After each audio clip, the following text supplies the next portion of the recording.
teman-teman. Di sini kami kelompok 5 akan menjelaskan tentang sekuritas delusien dan laba per saham. Nah, tapi sebelumnya izinkan kami perkenalan dulu.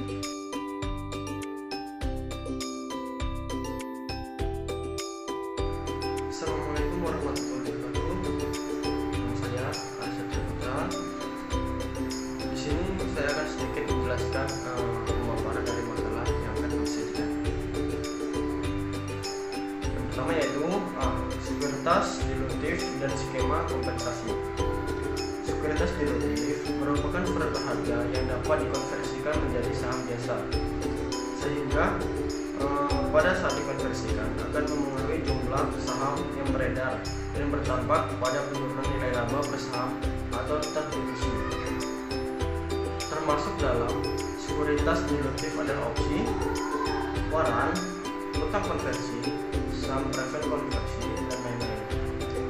1. Opsi saham merupakan kontrak yang diterbitkan oleh investor untuk dijual kepada investor lainnya, di mana kontrak tersebut memberikan opsi atau hak bagi penerimanya untuk menjual atau membeli suatu saham perusahaan atau underlying stock yang menjadi dasar perdagangan opsi tersebut dalam jumlah yang pada harga yang telah ditetapkan sebelumnya tertentu atau exercise price, serta berlaku dalam periode tertentu. Opsi saham memiliki dua jenis, yaitu opsi beli call option dan opsi jual put option. Opsi beli memberikan hak atau bukan kewajiban kepada pemegang opsi untuk membeli jumlah tertentu dari sebuah instrumen yang menjadi dasar kontrak tersebut. Sebaliknya, opsi jual memberikan hak atau bukan kewajiban kepada pemegang opsi untuk menjual jumlah tertentu dari sebuah instrumen yang menjadi dasar kontrak tersebut. 2. Waran saham. Waran saham merupakan opsi yang diberikan oleh perusahaan kepada pemilik waran untuk membeli saham dengan harga tertentu dalam waktu tertentu. Perbedaan utama waran saham dan opsi saham adalah pihak yang mengeluarkannya dan jenisnya. Waran dikeluarkan oleh perusahaan penerbit saham, sedangkan opsi dikeluarkan oleh investor, dan waran merupakan jenis yang merupakan call option. Waran biasanya dikeluarkan sebagai pemanis sekuritas lainnya yang seringkali digunakan dalam situasi sebagai berikut. A. Untuk membuat sekuritas lebih menarik. B. Pemilik saham sebelumnya memiliki preemptive right atau hak didahulukan untuk membeli saham. C. Untuk kompensasi manajemen dan karyawan. Terima kasih. Assalamualaikum warahmatullahi wabarakatuh. Assalamualaikum warahmatullahi wabarakatuh. Saya Arina Syahira. Baiklah, di sini saya akan melanjutkan pemaparan yang telah disampaikan sebelumnya oleh rekan saya. Di sini saya akan menyampaikan mengenai utang konversi. Nah, utang konversi itu sendiri merupakan surat utang yang memberikan fitur opsi bagi pemegangnya untuk mengompensasikannya menjadi saham setelah, selama, atau pada tahun tertentu setelah surat utang dikeluarkan, biasanya pada rasio pertukaran yang sudah ditentukan terlebih dahulu pada penerbitan obligasi tersebut. Sekuritas ini merupakan sekuritas hibrida, yaitu suatu sekuritas yang terdiri dari dua unsur, yaitu utang dan ekuitas. Ada beberapa alasan bagi perusahaan untuk mengeluarkan utang konversi. Yang pertama, untuk meningkatkan permodalan perusahaan dengan kemungkinan mengeluarkan saham dalam jumlah yang lebih kecil. Dan yang kedua, fitur konversi yang melekat pada obligasi dapat berfungsi sebagai pemanis yang berdampak pada tingginya permintaan atas obligasi tersebut dan turunnya biaya modal atau tingkat suku bunga yang lebih rendah dari pengeluaran obligasi tersebut. Yang selanjutnya ada jenis utang konversi. Bentuk utang konversi yang paling umum dikeluarkan oleh perusahaan adalah obligasi konversi, mengombinasikan antara keuntungan obligasi dari segi pendapatan tetap dan fasilitas pilihan bagi pemegangnya untuk menukarkannya menjadi saham.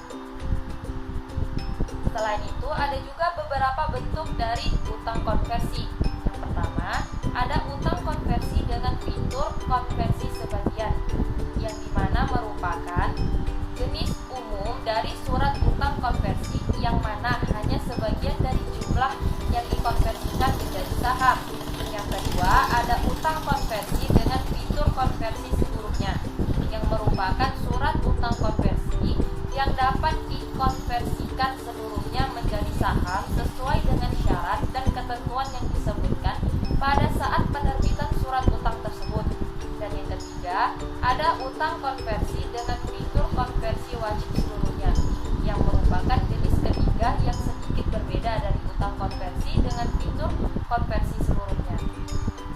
Kemudian terdapat pula perlakuan akuntansi utang konversi. Nah, tahap yang harus dilakukan oleh entitas yaitu yang pertama, tentukan total nilai pasar utang konversi dengan dua komponen liabilitas dan ekuitas. Yang kedua, tentukan komponen liabilitas dengan menghitung nilai kini neto dari semua aliran kontraktual kas di masa mendatang yang didiskontokan dengan tingkat bunga pasar. Dan yang ketiga, kurangi komponen liabilitas yang dihitung di langkah kedua dari nilai pasar obligasi konversi akan diperoleh nilai ekuitas. Mengenai akuntansi saat penerbitan. Ketika perusahaan menerbitkan utang konversi, maka perusahaan harus memisahkan antara komponen utang dan komponen ekuitas. Ilustrasi berikut menggunakan contoh penerbitan utang konversi dalam bentuk yang paling sering diterbitkan perusahaan, yaitu obligasi konversi. Contohnya, pada PT DHF mengeluarkan 2 juta lembar obligasi konversi pada awal 2013. Jangka waktu 5 tahun dengan bunga nominal 9% dan dikeluarkan pada nilai sebesar 200 miliar rupiah. Bunga dibayar tahunan setiap tanggal 31 Desember. Setiap obligasi dapat dikonversikan menjadi 200 lembar saham biasa dengan nominal 100 rupiah. Tingkat bunga pasar obligasi non-konversi 11%. Untuk transaksi tersebut, maka pencatatan jurnalnya yaitu dengan mendebit akun kas senilai 200 miliar rupiah dan mengkredit akun utang obligasi senilai 185 miliar 216.411.929 dan mengkredit akun premi saham ekuitas konversi senilai 14 miliar 783.588.071 rupiah. Selanjutnya terdapat pula mengenai akuntansi saat penyelesaian obligasi konversi. Dalam penyelesaian obligasi konversi, perusahaan dapat melakukan beberapa alternatif, yaitu yang pertama, pembelian kembali utang saat jatuh tempo.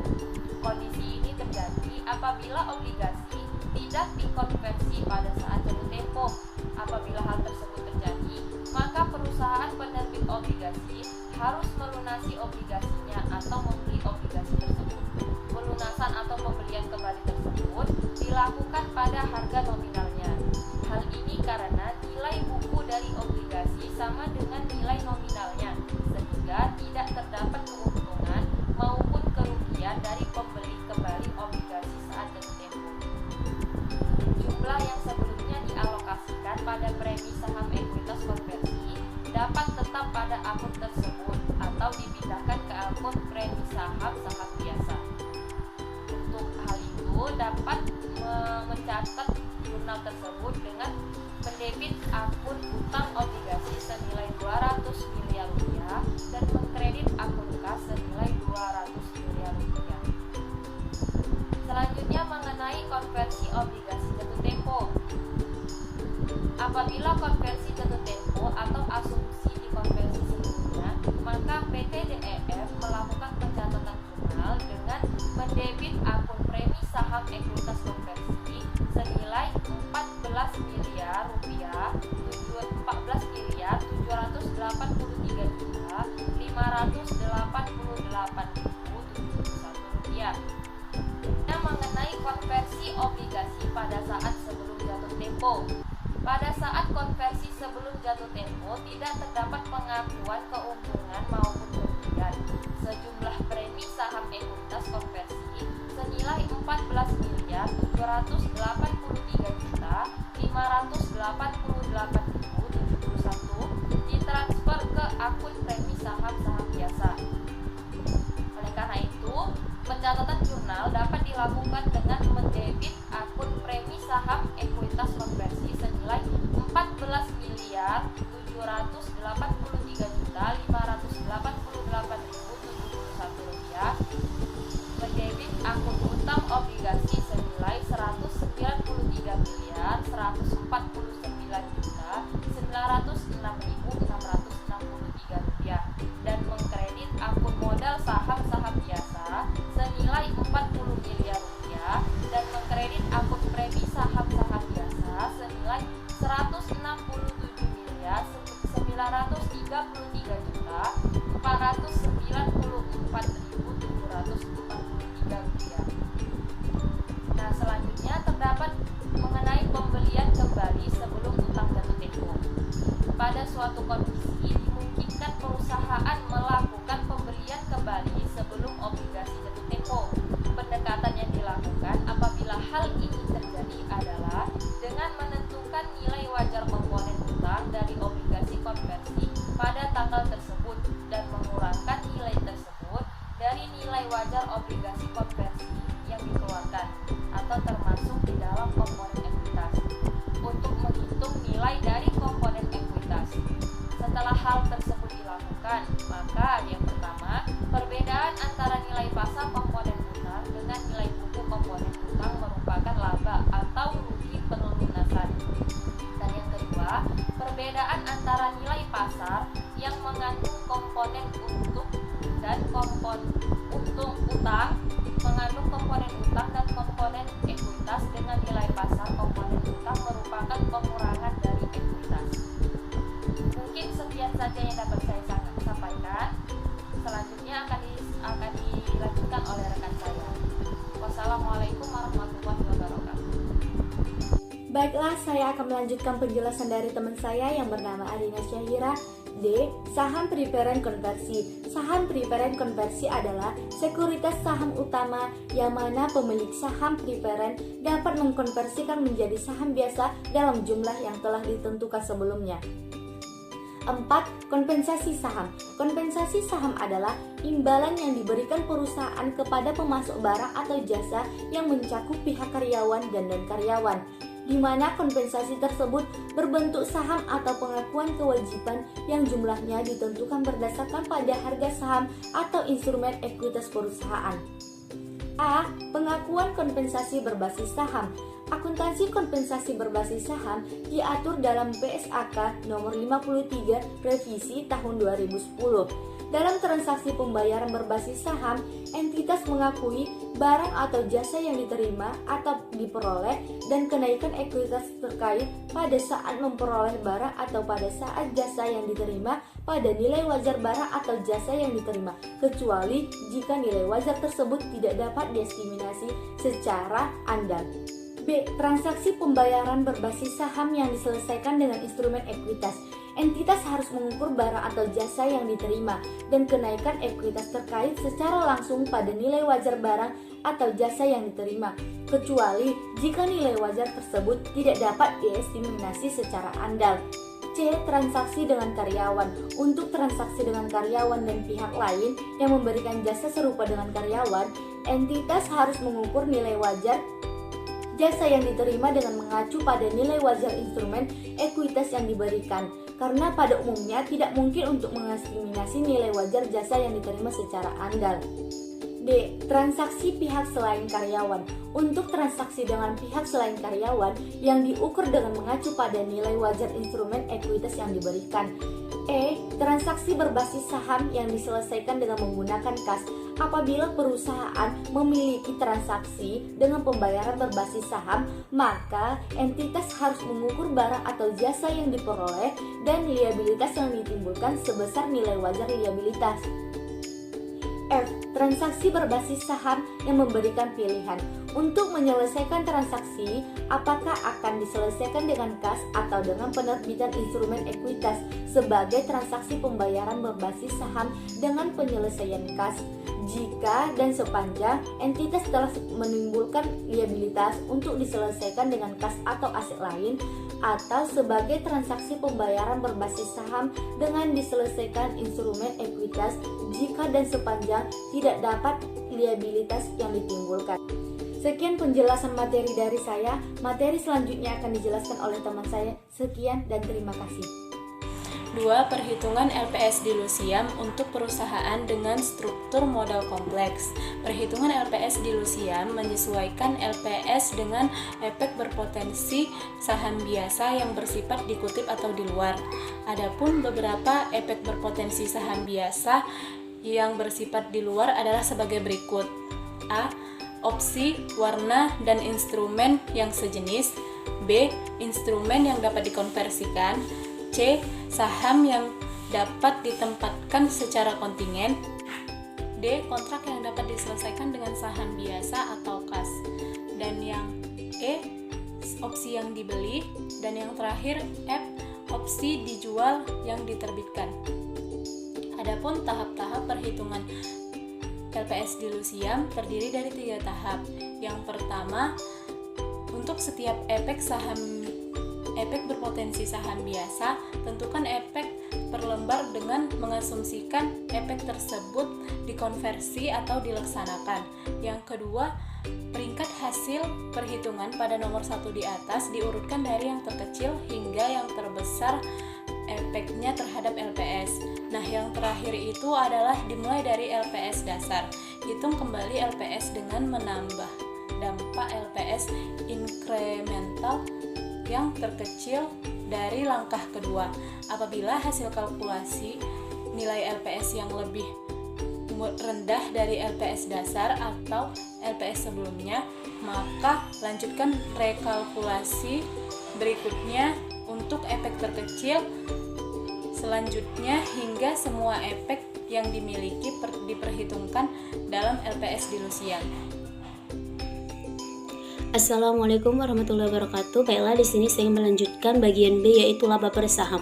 Laba per saham atau LPS merupakan informasi mengenai berapa jumlah laba yang dapat diatribusikan kepada pemegang saham biasa per lembarnya. LPS menunjukkan seberapa baik perusahaan dalam mengelola modalnya sehingga menghasilkan profitabilitas yang tinggi. Nilai LPS akan sangat tergantung pada jumlah laba dan jumlah lembar saham yang beredar. Yang pertama, pembagian LPS dasar untuk perusahaan dengan struktur modal sederhana. LPS dasar dihitung dengan membagi laba atau rugi bersih yang tersedia bagi pemegang saham biasa atau laba bersih residual dengan jumlah rata-rata tertimbang saham biasa yang beredar dalam suatu periode. Saham biasa dianggap sebagai saham beredar ketika A. Saham biasa diterbitkan melalui penjual dengan kas diperhitungkan saat kas sudah bisa diterima. B. Saham biasa yang diterbitkan atas representasi sukarela dari DP dan saham biasa atau saham utama diperhitungkan sejak tanggal pembayaran dividen. C. Saham biasa yang diterbitkan sebagai hasil dari konversi instrumen utang. D. Saham biasa yang diterbitkan sebagai pengganti bunga atau pokok bagi instrumen keuangan lain diperhitungkan sejak tanggal utang tidak lagi berbunga. E. Saham biasa diterbitkan dalam rangka penyelesaian utang. F. Saham biasa yang diterbitkan sebagai pembayaran atau peroleh aset bukan kas diperhitungkan sejak tanggal peroleh tersebut diakui. Nah, yang terakhir, saham biasa yang diterbitkan sebagai pembayaran atas jasa kepada perusahaan diperhitungkan sejak jasa yang bersangkutan diterima perusahaan. Baiklah, selanjutnya akan dilanjutkan oleh teman kami. Terima kasih. Assalamualaikum warahmatullahi wabarakatuh. Saya Sari Wahyuni akan menyajikan materi tentang penyajian dan pengungkapan. Nah, di sini apabila entitas memiliki kompensasi berbasis saham, maka entitas mengungkapkan informasi yang memungkinkan pengguna laporan keuangan untuk memahami hal yang berikut. Yang pertama, memahami sifat dan lingkup perjanjian pembayaran berbasis saham yang ada dalam suatu periode. Yang kedua, memahami nilai wajar suatu barang atau jasa yang diterima atau nilai wajar instrumen ekuitas yang diberikan pada suatu periode yang telah ditentukan. Dan yang ketiga yaitu memahami dampak transaksi pembayaran berbasis saham terhadap laba rugi entitas dalam suatu periode dan posisi keuangannya. Sedangkan berkaitan dengan penyajian dan pengungkapan laba bersaham, maka perusahaan harus menyajikan LPS dasar dan dilusian pada laporan laba rugi yang akan disajikan. Penyajian LPS dasar dan dilusian ini harus tetap dilakukan meskipun jumlahnya negatif karena mengalami suatu kerugian. Maka dari itu, perusahaan di sini harus mengungkapkan hal-hal yang berikut. Yang pertama, jumlah laba rugi yang dipakai sebagai pembilang dalam perhitungan LPS dilusian dan LPS dasar, dan rekonsiliasi laba rugi dengan periode yang bersangkutan. Dan yang kedua yaitu di sini perusahaan harus mengungkapkan jumlah tertimbang rata-rata saham beredar yang dipakai sebagai penyebut dalam LPS dasar dan dilusian, dan rekonsiliasi penyebut-penyebut yang lainnya. Sekian dari saya ucapkan terima kasih. Baik, saya Yungki Akbar akan melanjutkan pembahasan dari kelompok 5. Oke, saya akan melanjutkan tentang analisis laporan keuangan. LPS itu merupakan rasio yang mencerminkan berapa jumlah laba yang dapat didistribusikan kepada pemegang saham biasa per lembarnya. Ada pula dalam menganalisis LPS, membaca laporan keuangan harus memperhatikan paling tidak dua hal, yaitu kualitas LPS dan tren dari LPS tersebut. Jadi berikut penjelasan dari kedua aspek tersebut. Pertama, kualitas LPS. LPS akan sangat bergantung pada jumlah laba yang dihasilkan oleh perusahaan. Jadi jumlah laba tersebut akan sangat tergantung pada kebijakan akuntansi yang digunakan oleh perusahaan. Oleh karena itu, kualitas laba akan sangat-sangat menemukan kualitas LPS. Kualitas yang tinggi menunjukkan bahwa angka tersebut secara benar mempresentasikan berapa laba per saham yang diperoleh perusahaan sebenarnya. Pemilihan metode akuntansi yang agresif akan menunjukkan kualitas LPS sehingga angka LPS tidak dapat mencerminkan kondisi ekonomis perusahaan dan dapat menjadi misleading bagi investor. Cara paling mudah untuk mengevaluasi kualitas LPS adalah dengan membandingkan RPS dengan operating cash flow per lembar saham. Untuk yang kedua, tren LPS.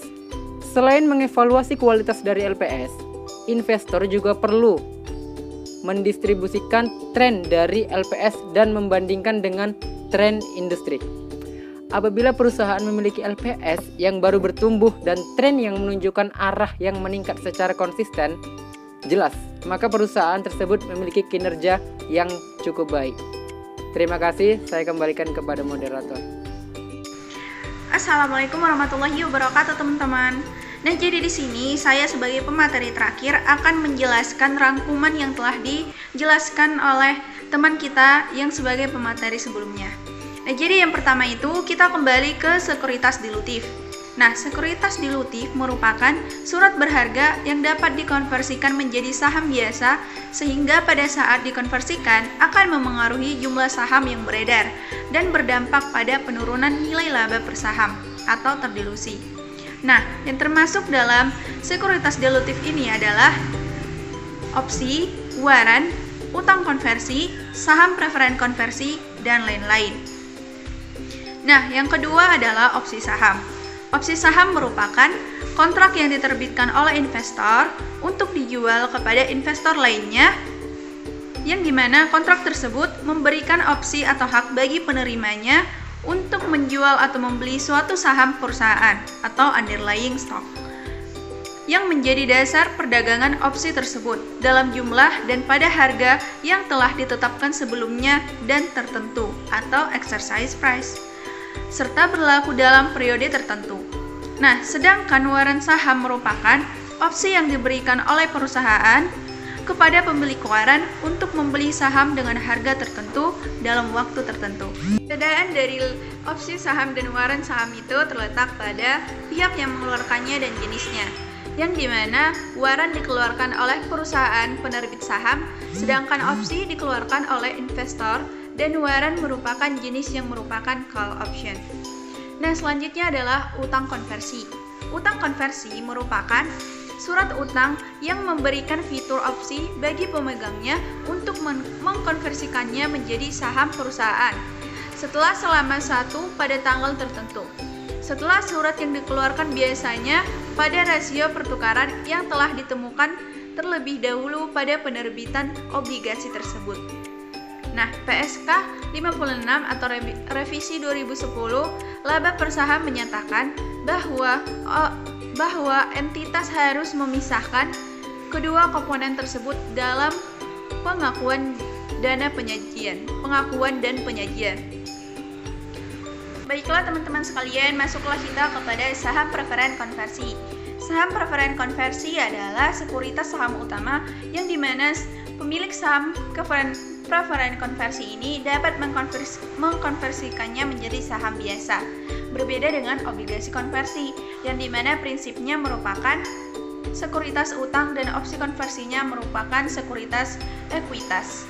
Selanjutnya adalah kompensasi berbasis saham, merupakan imbalan yang diberikan perusahaan kepada pemasok barang atau jasa yang dapat mencakup pihak karyawan dan non-karyawan, yang dimana kompensasi tersebut merupakan kompensasi tersebut terbentuk saham atau pengakuan kewajiban yang jumlahnya ditentukan berdasarkan pada harga saham atau instrumen ekuitas perusahaan. Selanjutnya adalah LPS dasar. LPS dasar ini dihitung dengan membagikan laba atau rugi bersih yang tersedia bagi pemegang saham biasa atau laba bersih residual dengan jumlah rata-rata tertimbang saham biasa yang beredar dalam satu periode. Nah, selanjutnya adalah LPS dasar. LPS dasar dihitung dengan membagi laba atau rugi bersih yang tersedia bagi pemegang saham biasa atau laba bersih residual dengan jumlah rata-rata tertimbang saham biasa yang beredar dalam satu periode. Nah, selanjutnya adalah perhitungan LPS dilusian. Perhitungan LPS dilusian ini menyesuaikan LPS dasar dengan efek berpotensi saham biasa yang bersifat dilutif. Efek tersebut seolah-olah dikonversi menjadi sekuritas saham sehingga memengaruhi perhitungan LPS. Penyesuaian atas LPS dasar dilakukan dengan melakukan penyesuaian terhadap laba residual atau setelah pajak dan penyesuaian terhadap jumlah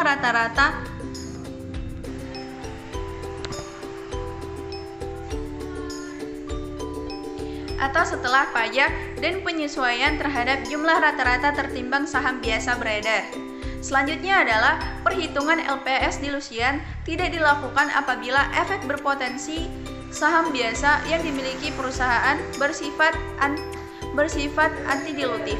Antidilutif adalah kenaikan laba per saham atau penurunan rugi per saham sebagai akibat dari adanya asumsi bahwa instrumen yang dapat dikonversikan atau convertible instrument telah dikonversi, atau waran telah dilakukan atau saham biasa telah ditempatkan berdasarkan pemenuhan syarat tertentu.